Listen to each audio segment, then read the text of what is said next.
right, we're going to start off with our first craft project of the year, making a clock out of a paper plate. I don't want anyone to think that perhaps we're going to make a real clock that operates, but it's going to serve as a tool for us to learn how to tell time. So important early in the year for us to be able to tell time and know when to make our meetings with this new schedule we have in our distance learning. So the supplies you can need are a paper plate, a push pin, perhaps even one of these things that are more of a clip. It has a pointed edge like a push pin on the right, but it will spread out on the other side, so we poke a hole in the middle. It can hold our hour hand, which is the long hand, and the short hand, which is the hour hand. You're going to need scissors, perhaps some paint and some colored pencils or crayons if you want to get crafty. I have a pencil so I can draw out some of my long hand and my short hand on the clock, and I'll get to work and show you the next steps in a moment. So I've drawn out two arrows, the long hand on the left and the short hand, our hand on the right.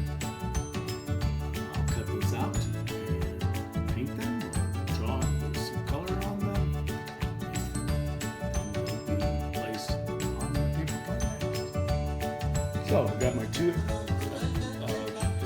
clock hands, one long, one short. So the hour, and I'm going to paint the inside of this black and leave the white on the outside. So leave the white on the outside, black on the inside ring. And you can do this however you want, kids. You guys can get very creative with this. But for me, that's how I want to do it. And then afterwards, when it dries, we're going to put these clock hands on here as our learning arrows, so we can learn how to tell time. Okay.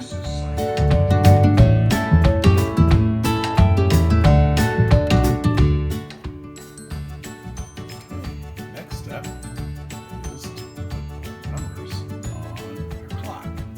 So I like to start with the 12 at the top. It's easier to just go ahead and the numbers that are on the fourths. We're going to learn fractions this year, but we got 12, I did 3, I did 6, I did 9 first, and then now it's just easy to start going 1, 2, 3, 4, 5, 6, 7, 8, 9, 10, 11, and then 12 o'clock at the top. I'll show you how I put the hour hand and the minute hand on in just a moment. Okay, now we put the push pins in. Let's start with something sharp now. If you don't have one of these little clamps, then you can just use a push pin, and you start right in the middle.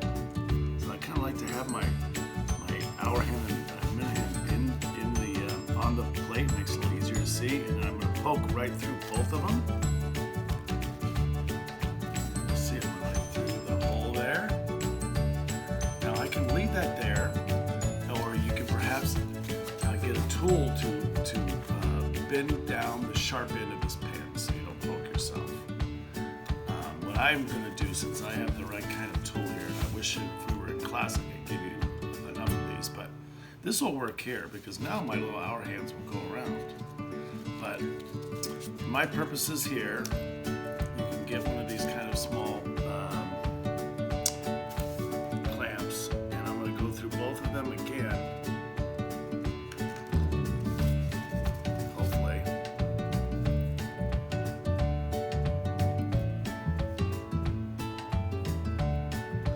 And push it through the paper plate. I'll show you that in just one moment.